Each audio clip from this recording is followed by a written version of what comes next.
F1. ఈ వీడియోలో మనము కటకాలకు సంబంధించినటువంటి రే డయాగ్రామ్స్ కిరణ చిత్రాలు గీయాలి అంటే మనము ఏ నియమాలు పాటించాలి, వీటి నుంచి ఆబ్జెక్టివ్ బిట్స్ ఎన్నైనా ఫ్రేమ్ చేయొచ్చు. జాగ్రత్తగా చూడండి, మనకి కొన్ని రూల్స్ ఉన్నాయి, వాటిని క్లియర్గా డిస్కస్ చేస్తాను వన్ బై వన్. జాగ్రత్త చూడండి. మనకి కటకాల యొక్క కిరణ చిత్ర నియమాలు, rules to draw ray diagrams for lenses.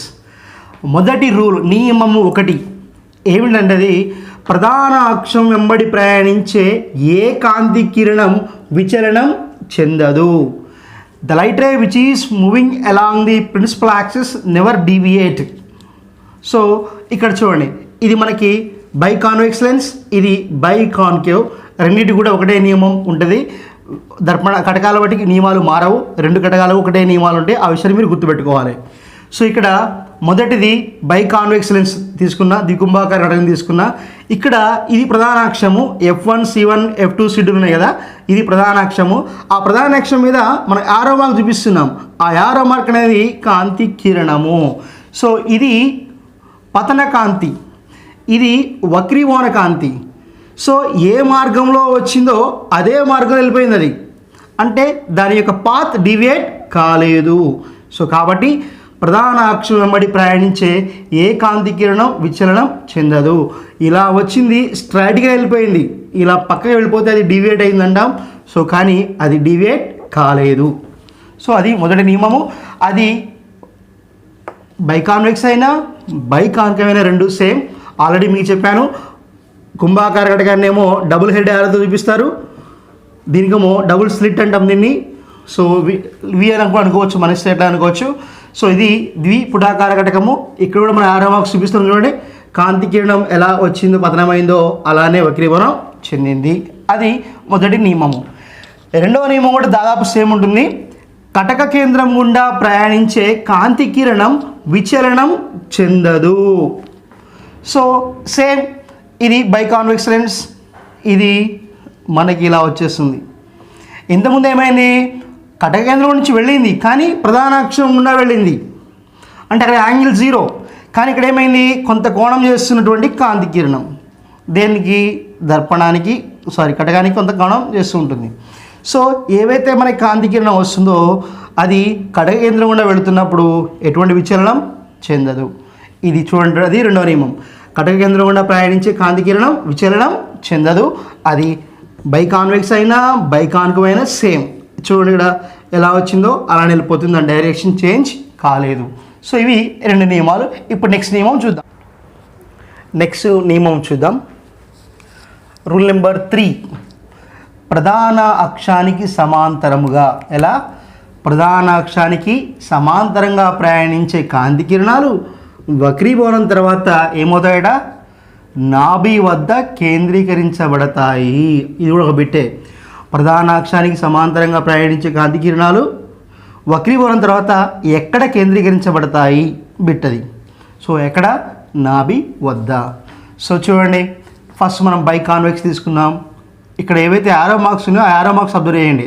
అవి కాంతి కిరణాలు, పతన కాంతి కిరణాలు ఎలా ఉన్నాయి, ప్రధాన అక్షానికి సమాంతరంగా ఉన్నాయి. ఇది ప్రధాన అక్షము, దానికి ఎలా ఉన్నవి, సమాంతరంగా ఉన్నాయి.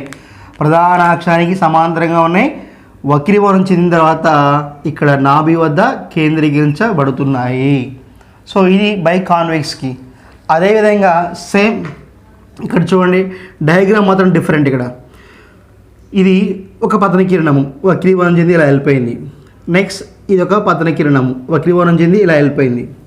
ఇది కూడా సేమ్ డైలాగ్. అయితే ఇక్కడ మనకి వక్రీభవనం చెందినటువంటి కాంతి కిరణాలు చూడండి ఏమైనాయి, వాటి మనం ఎక్స్టెండ్ చేసాం, పొడిగించాం. ఎక్కడ వస్తున్నాయి, నాభి దగ్గర ఉన్నాయి. సో ఈ కాంతి కిరణాలు అనేవి సమాంతరంగా ఉన్నాయి. వక్రీభవనం చెందిన తర్వాత వాటిని మనం పొడిగించినట్లయితే అవి నాభి గుండా వెళుతున్నట్టు కనిపిస్తాయి. సో అది మొదటి నియమం. రెండో నియమం చూడండి, రూల్ నెంబర్ 4 చూడండి. నాభి గుండా ప్రయాణించే కాంతి వక్రీభవనం చెందిన తర్వాత ప్రధాన అక్షానికి సమాంతరంగా. ఎలా, దాని కన్వర్షన్ పై దానికి రివర్స్. అక్కడ ఏమైంది, ప్రధాన అక్షానికి సమాంతరంగా ఉన్నాయి, వక్రీభవనం తర్వాత ఏమైంది, నాభి గుండా. ఇక్కడ ఏమవుతుంది, నాభి గుండా వెళుతున్నాయి, నాభి నుంచి వెళుతున్నాయి. ఇక్కడ చూడండి యారో మార్క్స్ అబ్జర్వ్ చేయండి జాగ్రత్తగా. సో ఇది నాభి, ఇక్కడ యారో మార్క్స్ చూడండి జాగ్రత్తగా. సో ఇవి నాభి నుంచి వెళుతున్నాయి. సో నాభి నుంచి వెళ్ళిన తర్వాత వక్రీభవనం తర్వాత ఏమైంది, పతన కాంతి అనేది నాభి నుంచి వస్తుంది. వక్రీభవనం చెందిన తర్వాత కాంతి ఏమవుతుంది, ప్రధాన అక్షానికి సమాంతరముగా ఉన్నవి. ఇక్కడ కూడా సేమ్ కటకాల మాన్యత మాత్రం రూల్స్ మారో సేమ్ ఉండే. ఇక్కడ చూడండి ఏవైతే మనకి ఈ పతన కిరణం ఉందో ఆ పతన కిరణాన్ని మనం పొడిగిస్తే అది నాభి గుండా వెళుతున్నట్టు ఉంటాయి, నాభి గుండా వెళుతున్నట్టు అనిపిస్తాయి. సో ఇక్కడ పతన కిరణాలను మనం పొడిగించాము, అది నాభి గుండా వస్తున్నాయి. ఇవి వక్రీభవన కిరణాలు అనేవి ప్రధానాక్షానికి సమాంతరంగా ఉన్నవి. సో ఇవి మనం గుర్తుంచుకోవాల్సినటువంటి పాయింట్స్. ఇప్పుడు కిరణ చిత్ర నియమాల్లో లాస్ట్ చూద్దాం. ఇది కూడా చాలా ఇంపార్టెంటే. ఒకసారి చూడండి, ప్రధాన అక్షంతో కొంత కోణం చేసే సమాంతర కాంతి దేనితో వేస్తుందంట, ప్రధాన అక్షంతో కొంత కోణం చేసే కాంతి ఎలా ఉంది, సమాంతర కాంతి. వక్రీభవనం తర్వాత నాభీయ తలం ఇంగ్లీష్లో ఏమంటామంటే ఫోకల్ ప్లేన్ అంటాం. ప్రధాన అక్షంతో కొంత కోణం చేసే సమాంతర కాంతి వక్రీభవనం తర్వాత నాభీయ తలంలో ఒక బిందువు వద్ద కేంద్రీకరించబడుతుంది. అది మనకి చివరి కిరణ చిత్ర నియమము. వాటికి సంబంధించిన డయాగ్రామ్ చూడండి. ఇది మొదటిది వచ్చి బై కాన్వెక్స్ లెన్స్. ఈ కాంతి ఎలా ఉంది, సమాంతర కాంతి. ఇది ప్రధాన అక్షంతో కొంత కోణాన్ని చేస్తూ ఉంటుంది. సో ఈ సమాంతర కాంతి అనేది వక్రీభవనం చెందిన తర్వాత ఈ బిందువు వద్ద కేంద్రీకరించబడింది. సో ఇక్కడ దాన్ని ఏమంటాం, ఫోకల్ ప్లేన్ అంటున్నాం. ఇక్కడ మనం ఒక తలాన్ని ఇట్లా ఊహిస్తున్నాం. ఆ తలం అనేది దేని గుండా వెళుతుంది, నాభి గుండా వెళుతుంది. సో అంటే ఆ తలం ఎలా ఉంటుందంటే ప్రధాన అక్షానికి లంబంగా ఉంటుంది. ప్రధాన అక్షానికి లంబముగా ఉన్న తలము అది నాభి గుండా వెళుతుంది. అప్పుడు దాన్ని మనం ఏమంటామంటే నాభీయ తలం అంటాం. సో ప్రధాన అక్షంతో కొంత కోణం చేసి సమాంతర కాంతి వక్రీభవనం తర్వాత నాభీయ తలంలో ఒక బిందువు వద్ద కేంద్రీకరించబడుతుంది. సేమ్ అదే మ్యాటర్ ఇక్కడ బై కాన్కేవ్ తీసుకెళ్తున్నా. ఇక్కడ కూడా ఏమవుతుంది, F1 ఇక్కడ తలం తీసుకుంటున్నాం.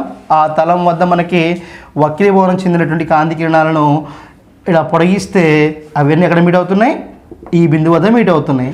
ఇది ఈ కటకానికి నాభీయ తలం అవుతుంది. సో ఈ విధంగా మనము కిరణ చిత్ర నియమాలను గుర్తుంచుకోవాలి, చాలా ఇంపార్టెంట్.